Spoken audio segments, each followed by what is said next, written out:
गुरुर्ब्रह्मा गुरुर्विष्णु गुरुर्देवो महेश्वरः गुरुर्साक्षात् परब्रह्म तस्मै श्री गुरुवे नमः।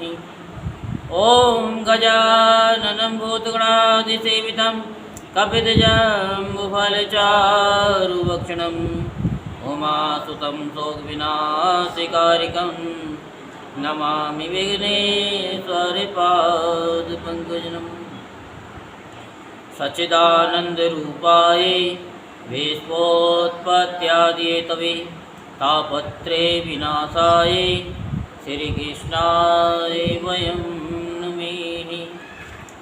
आज हम आपको श्रीमद्भागवत महापुराण के 10वें स्कंद का कौन सा अध्याय सुनाएंगे?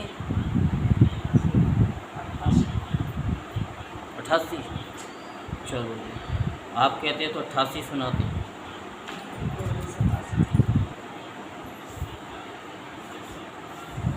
तो कल आपको वेद की स्तुति के बारे में और जो तत्व ज्ञान था वो आपको सुनाया। आज हम आपको श्रीमद्भागवत महापुराण के 10वें स्कंद का लेसन नंबर 88 सुनाते हैं, जिसमें शिव जी का संकट मोचन के बारे में आपको सुनाया जाएगा। सो आप बड़े ध्यानपूर्वक इस कथा को श्रवण करेंगे और अपने जीवन में जो भी संकट हैं उनको दूर करेंगे। राजा परीक्षित ने पूछा कि भगवान शंकर ने समस्त भोगों का परित्याग कर रखा है, परंतु देखा ये जाता है कि जो देवता असुर अथवा मनुष्य उनकी उपासना करते हैं वे प्राय धनी और भोग संपन्न हो जाते हैं। हरी समझ में नहीं? और विष्णु लक्ष्मीपति हैं, परंतु उनकी उपासना करने वाले प्राय धनी और भोग संपन्न नहीं होते। दोनों प्रभु त्याग और भोग की दृष्टि से एक दूसरे से विरुद्ध स्वभाव वाले हैं, परंतु उनके उपासकों को उनके स्वरूप के विपरीत फल मिलता है। मुझे इस विषय में बड़ा संदेह है कि त्यागी की उपासना से भोग और लक्ष्मीपति की उपासना से त्याग कैसे मिलता है। मैं आपसे ये जानना चाहता हूँ। श्री सुखदेव जी कहते, परीक्षित, शिव जी सदा अपनी शक्ति से युक्त रहते हैं। ये मैंने आपको तत्व ज्ञान में बताया था कि इधर से और उधर कैसे पहुंच जाते हैं पता ही नहीं चलता। जब आपका मन इधर लग जाएगा, इधर से इधर लग जाएगा, बताया ना कि आपका मन इधर लगेगा, इधर से फिर इधर, और इधर से वो कब उधर हो जाएगा पता ही नहीं चलेगा। ये बात आपकी समझ में, इनकी समझ में नहीं है, क्योंकि ये आपको मैंने विस्तार पूर्वक बता रखा।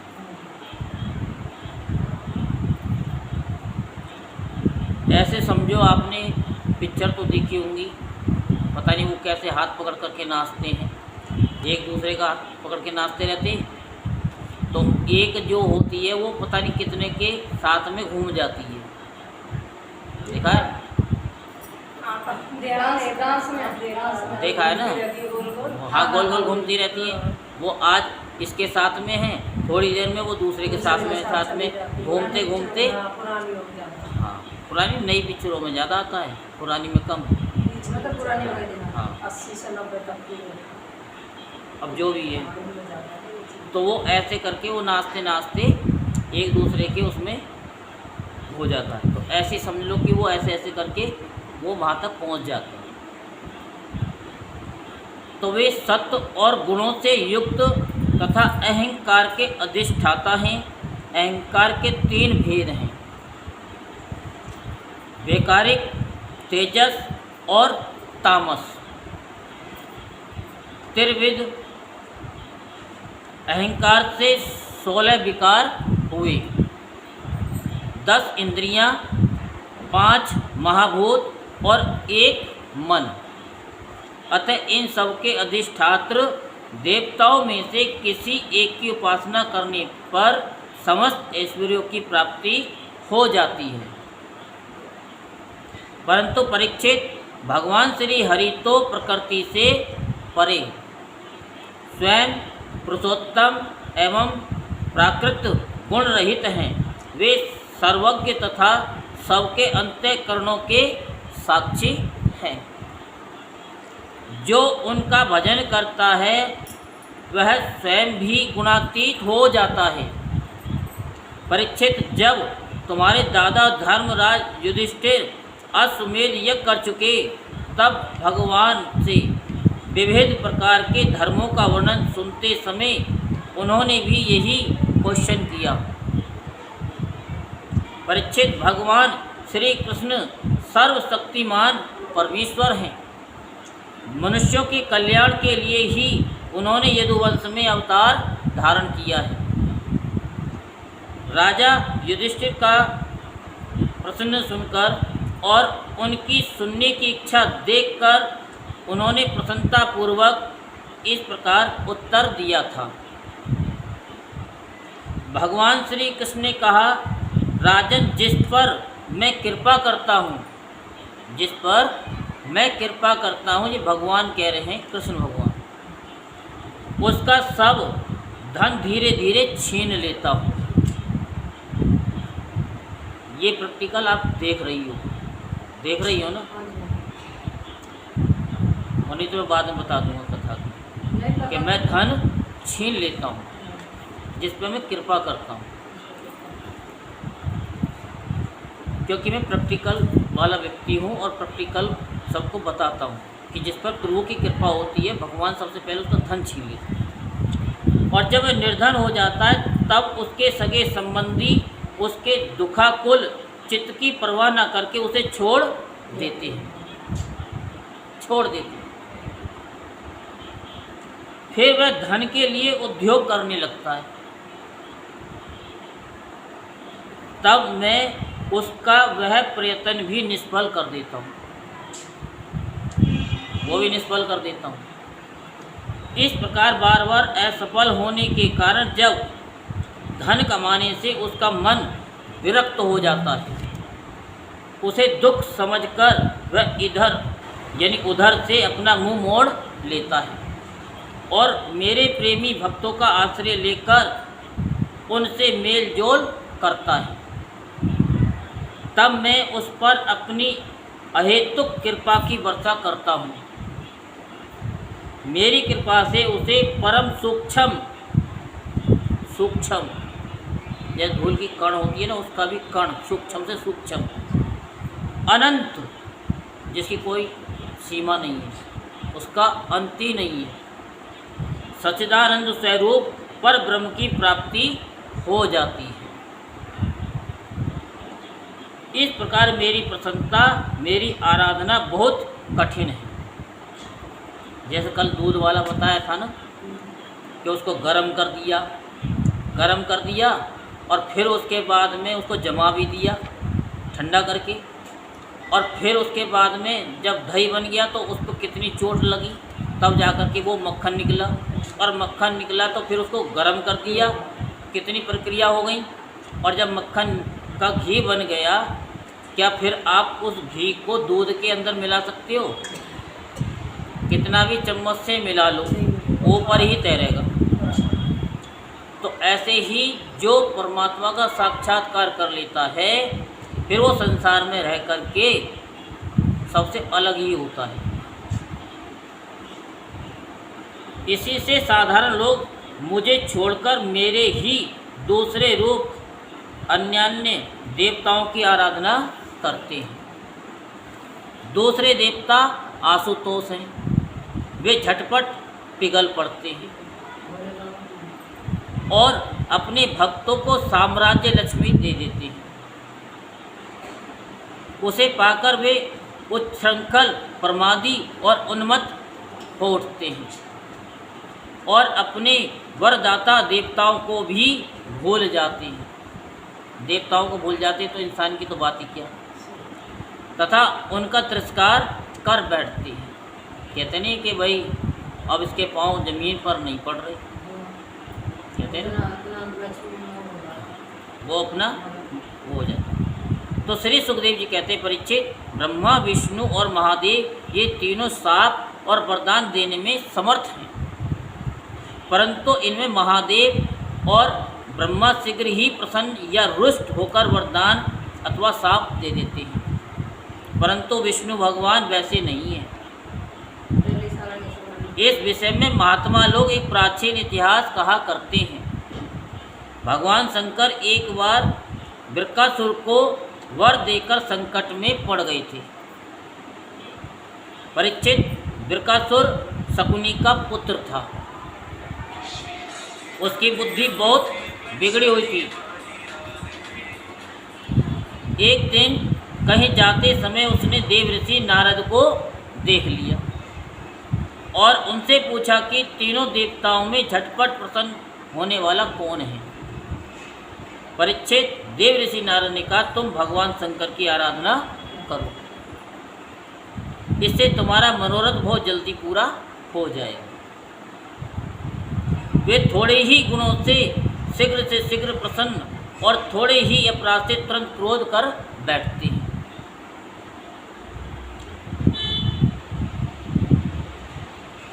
जो जितना प्यार करता है उससे कहीं वो ज़्यादा गुस्सा भी करता है।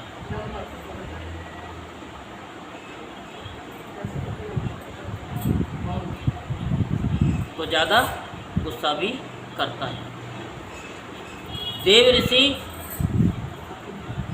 नारद ने कहा कि तुम भगवान शंकर की आराधना करो, इससे तुम्हारा मनोरथ बहुत जल्दी पूरा हो जाएगा। वे थोड़े ही गुणों से शीघ्र प्रसन्न और थोड़े ही अपराध से तुरंत क्रोध कर बैठते हैं। रावण और वाणासुर ने केवल बंदीजनों के समान शंकर जी की कुछ स्तुतियाँ की थी।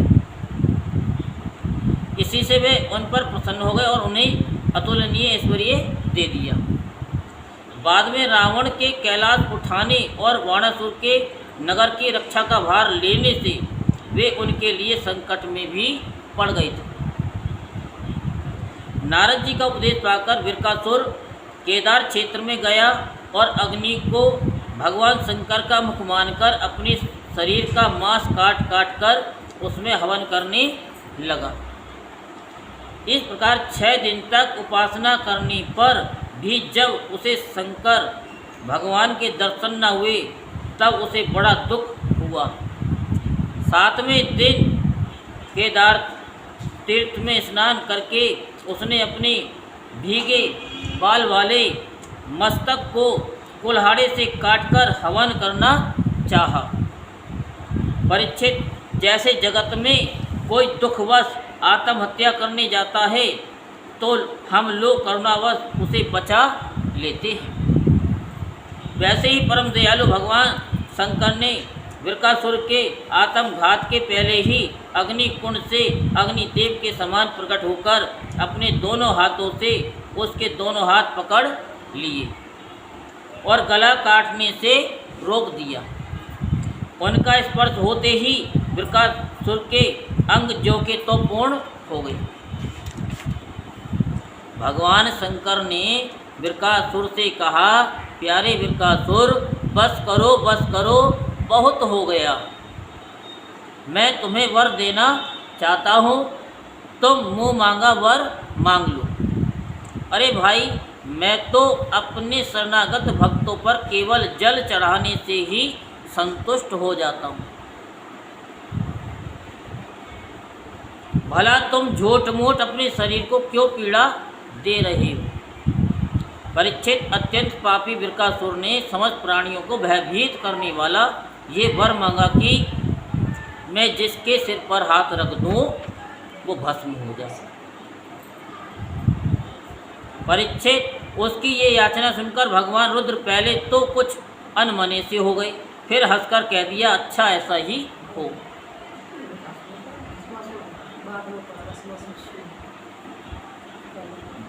बिरकासुर था, लेकिन भस्मासुर तो बाद में पड़ेगा ना, जब भोले शंकर जी के सर पे हाथ रखेंगे तब पड़ेगा। ऐसा वर देकर उन्होंने मानो सांप को अमृत पिला दिया। ऐसे यहाँ के लोग हैं संसार के, उनका कितना ही भला करो, वो पहले कहेंगे पहले हम तुम पे ही आजमाएंगे इस चीज़ को, हम पहले तुम पे ही आजमाएंगे। क्योंकि आज के समय में किसी को जितना सीख दो ना, वो कहेंगे कि हम उस सीख को बाद में पहले आप पे ही फॉलो करते हैं, आप पे ही करते हैं, क्या रिजल्ट मिलता है।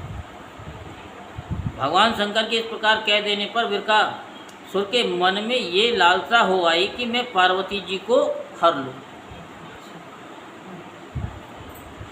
वह असुर शंकर जी के वर की परीक्षा के लिए उन्हीं के सिर पर हाथ रखने का उद्योग करने लगा। कहने लगा कि पहले मैं आप पे प्रैक्टिकल करके देखता हूँ, कहीं तुम्हारा वरदान झूठा तो नहीं है कि तुमने कह दिया कि अच्छा ऐसे ही हो।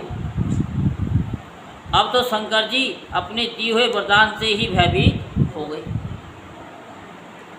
ये उनका पीछा करने लग गया, भोले शंकर भागने लगे और वो भी उनके पीछे पीछे भागम भाग। और वे उससे डरकर कांपते हुए भागने लगे। वे पृथ्वी, स्वर्ग और दिशाओं के अंत तक दौड़ते गए, परंतु फिर भी उसे पीछा करते करते उत्तर की ओर बढ़े। बड़े बड़े देवता इस संकट को टालने का उपाय न देखकर चुप रह गए। अंत में वे प्राकृतिक अंधकार से परे परम प्रकाश में वैकुंठ लोक में गए। वैकुंठ में स्वयं भगवान नारायण निवास करते हैं। एकमात्र वे ही उन सन्यासियों की परम गति है जो सारे जगत को अभय दान करके शांत भाव में स्थित हो गए हैं। वैकुंठ में जाकर जीव को फिर लौटना नहीं पड़ता।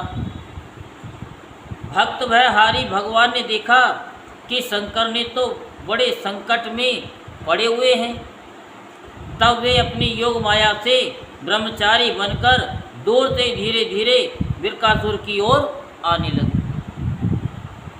भगवान ने मूंज की मेखला, काला मृग चर्म दंड और रुद्राक्ष की माला धारण कर रखी थी। उनके एक एक अंग से ऐसी ज्योति निकल रही थी कि मानो आग धधक रही हो। वे हाथ में कुश लिए हुए थे। बिरकासुर को देखकर उन्होंने बड़ी नम्रता से झुक कर के प्रणाम किया। ब्रह्मचारी वेशधारी भगवान ने कहा, शकुनी नंदन बिरकासुर जी, आप स्पष्ट ही बहुत थके से जान पड़ते हैं। आज आप बहुत दूर से आ रहे हैं क्या? तनिक विश्राम तो कर लीजिए। देखिए, ये शरीर ही सारे दुखों की जड़ है, इसी से सारी कामनाएं पूरी होती हैं। इस शरीर से सारी कामनाएं पूरी होती हैं। इसे अधिक कष्ट न देना चाहिए। आप तो सब प्रकार से समर्थ हैं। इस समय आप क्या करना चाहते हैं? यदि मेरे सुनने योग्य कोई बात हो तो बतलाइए, क्योंकि संसार में देखा जाता है कि लोग सहायकों के द्वारा बहुत से काम बना लिया करते हैं। श्री सुखदेव जी कहते, परीक्षित, भगवान के एक एक शब्द से अमृत बरस रहा था। उनके इस प्रकार पूछने पर पहले तो उसने तनिक ठहर कर अपनी थकावट दूर की। उसके बाद क्रमशः अपनी तपस्या, वरदान प्राप्ति तथा भगवान शंकर के पीछे दौड़ने की बात शुरू से कह सुनाई। श्री भगवान ने कहा, अच्छा ऐसी बात है, तब तो भाई हम उसकी बात पर विश्वास नहीं करते।